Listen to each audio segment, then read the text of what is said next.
Bonsoir à tous et bienvenue dans le journal des régions. Bientôt, le stade de l'Amitié Générale Mathieu Kérékou sera rénové selon les normes de la Fédération internationale de football et association FIFA. En attendant, le porte-parole du gouvernement invite les populations à la patience. On l'écoute. Le stade général Mathieu Kérékou de Kounou est en travaux, vous l'avez dit. Nous le remettons aux normes, conformément aux prescriptions des instances faîtières, continentales et internationales de football. En attendant, d'ici à mars, ce ne sera pas fini.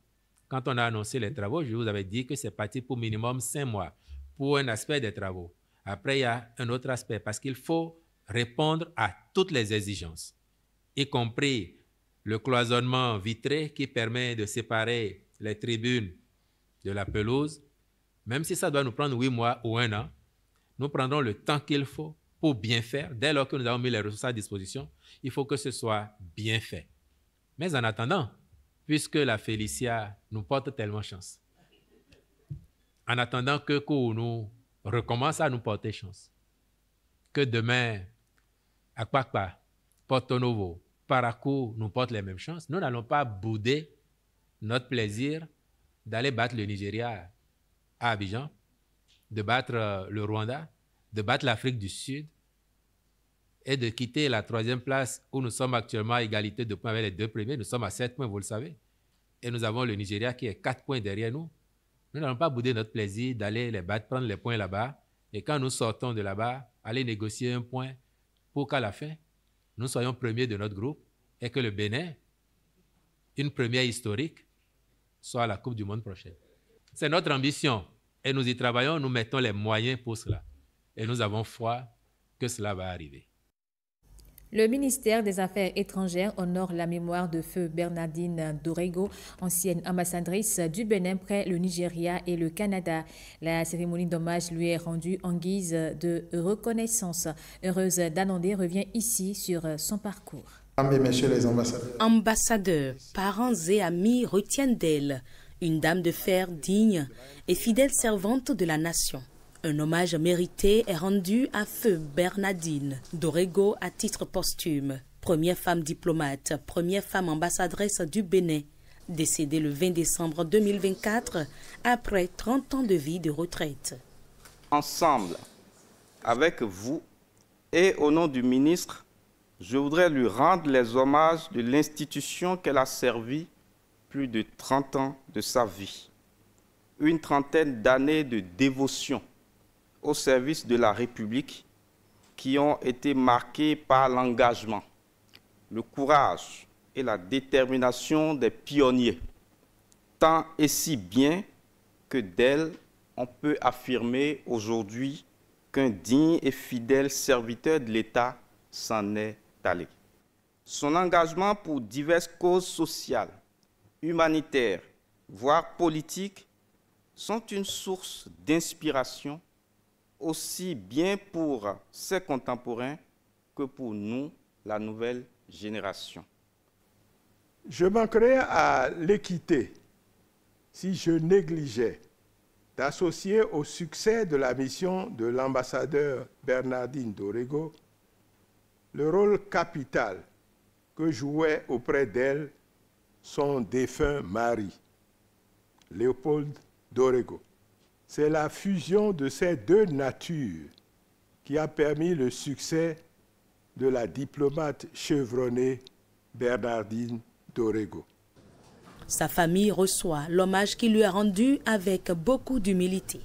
Mes sœurs et frères s'associent à moi aujourd'hui pour vous redire notre engagement d'honorer sa mémoire en continuant à rester debout et regarder devant.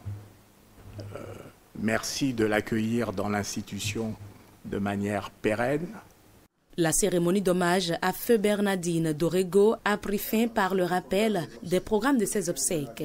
Elle sera inhumée le samedi 25 janvier 2025. Penchons-nous maintenant sur les mangroves. Elles jouent un rôle essentiel dans la résilience des écosystèmes face au changement climatique. Malheureusement, elles sont aujourd'hui en voie de disparition. En autre cause, une technique utilisée par les salicultrices traditionnelles. Génial Afouda Moussi Abouka nous en dit plus. Les mangroves, un écosystème côtier et humide très représentatif des zones tropicales et subtropicales. Elles se développent dans les régions marécageuses et inondées. Au plan écologique, la mangrove constitue un habitat important pour la faune. On retrouve dans les écosystèmes de mangroves beaucoup d'espèces de poissons, de crustacés, à savoir les crabes d'eau, les crabes de terre, les crevettes. On y trouve également les mollusques comme les huîtres qui se développent au pied et aux racines et chasses de la mangrove. Nous retrouvons également une importante faune aviaire. Il y a des espèces sédentaires, d'autres migratrices. Il y a également des reptiles comme les serpents, les crocodiles, les varans. Nous trouvons également des mammifères comme les primates, les loutres. Nos mangroves représentent aussi des éléments qui atténuent les effets néfastes des calamités naturelles telles que les tsunamis et les grands vents qui souffrent de la mer vers les continents. Les forêts de mangroves sont aussi reconnues pour leur fort pouvoir en termes de séquestration du carbone qui dépasse de là tout ce qui est forêt de terre ferme. Connues pour leur richesse en termes de biodiversité, les mangroves jouent une multitude de rôles pour le bien-être et la santé.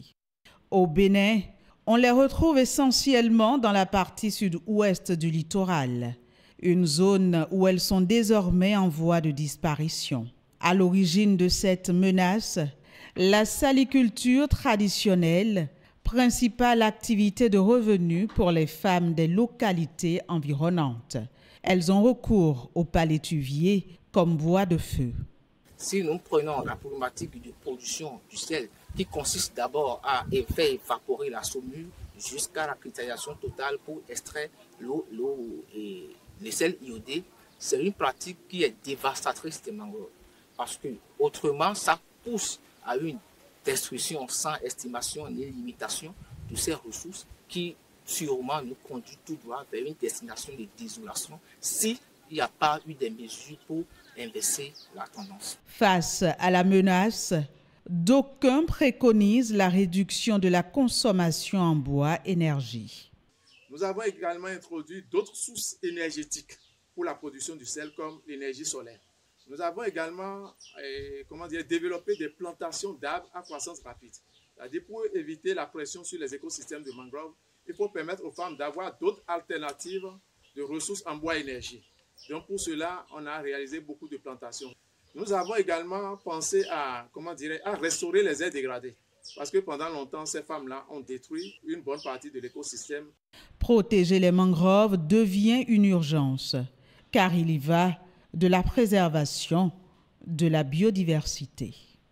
Des mangroves, on en vient aux feuilles de papayer. Elles sont pleines de vertus méconnues du grand public. Et selon les spécialistes de la nutrition et de la phytothérapie, leur usage peut se révéler utile pour traiter plusieurs pathologies. Allons donc à la découverte des bienfaits des feuilles de papayer pour la santé avec Heureuse Danondé. Le papayer, son nom scientifique, Carica papaya. C'est une plante d'origine Amérique tropicale. Sa culture, très répandue au Bénin, se fait partout, notamment dans les régions du sud. Le papayer est surtout connu pour ses fruits, mais aux allures du palmier, toutes les parties de cette plante peuvent être utilisées. C'est le cas des feuilles de papayer, très utiles pour la santé. Quand vous prenez, vous triturez les feuilles du papayer et vous triturez bien un verre bambou le matin, ça nettoie les déchets du côlon. Cueillir ces feuilles, les nettoyer, les faire sécher à froid et quand tu finis de préparer la sauce, tu raches dedans. Tu raches ces feuilles dedans. Ou bien on peut faire la salade des feuilles de papaye. Mais ça, c'est les feuilles jeunes, pousses. Comprends, parce que ça, c'est masticable. On peut mastiquer ça. Les feuilles de papaye, c'est une boîte à pharmacie tout court. Quelles que soient les variétés du papayer, toutes les vertus attribuées à ces feuilles sont scientifiquement prouvées. Au laboratoire de pharmacologie, biochimie Eleonore Yaila Decan de l'université d'Abomey-Calavi, Dr Agbodjantor Eric confirme les usages qui peuvent être faits des feuilles du papayer sans courir de risques. Ça a été prouvé ici que ça a des propriétés anti-inflammatoires et donc ça permet de soulager ceux qui ont les problèmes de l'inflammation, des voies respiratoires, comme la toux, le rhume. Et donc, on a aussi prouvé ici que ces feuilles de Carica papaya sont douées de propriétés antioxydantes. Les feuilles de papayer, jeunes ou sèches, sont de réels remèdes pour la santé, mais ne peuvent être conseillées à tous. Ça peut être dangereux pour certaines personnes, en l'occurrence les femmes enceintes, parce que la papaïne dont j'ai parlé tout à l'heure, ça risque d'interférer dans le processus de contraction utérine chez les femmes enceintes, mais également pour certaines personnes qui ont développé une certaine allergie connue pour la consommation de Carica papaya. Il est aussi déconseillé de consommer cela. Aussi ceux qui ont des problèmes de fertilité, parce que ces composés chimiques ou phytochimiques peuvent interférer avec certaines hormones et donc ça peut être défavorable à leur fertilité. En usage interne, sous forme de tisane, de décoction, de jus ou en usage externe, sous forme de cataplasme ou de pâte à appliquer, tout traitement à base de feuilles de papayer nécessite toujours l'avis d'un spécialiste afin d'éviter tout risque d'interaction avec d'autres médicaments, de surdosage ou d'allergie. Chaque année, on estime à 12 millions d'hectares les terres agricoles perdues à cause de la dégradation des sols. Les pratiques agricoles modernes sont souvent pointées du doigt. Pourtant, une bonne santé des sols garantit une production agricole durable. Un spécialiste en gestion des sols revient sur le sujet au micro de Bénédicte Possou et Amandine Agnamoussou.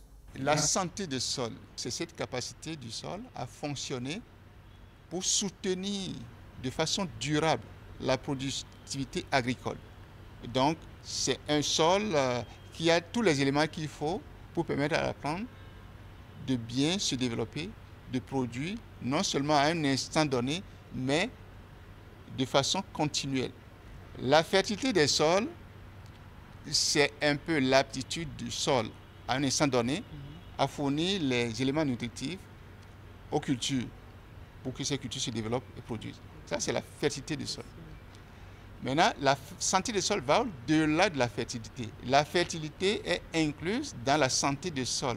Mais la santé des sols englobe non seulement la fertilité, mais aussi les autres fonctions écosystémiques du sol, les autres fonctions du sol qui lui confèrent la durabilité, notamment la teneur en matière organique qui confère au sol le pouvoir tampon, sa capacité à résister aux perturbations externes et internes.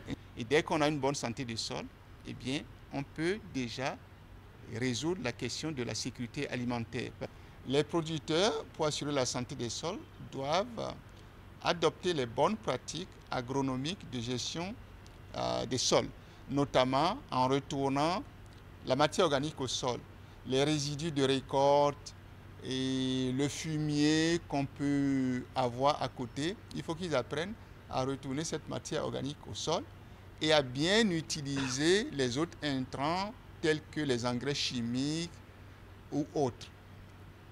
Et c'est en faisant cela qu'ils pourraient contribuer au maintien ou à la création d'une bonne santé du sol qui est le gage de la durabilité de la production agricole. Et c'est la fin de ce journal. Merci à vous de l'avoir suivi.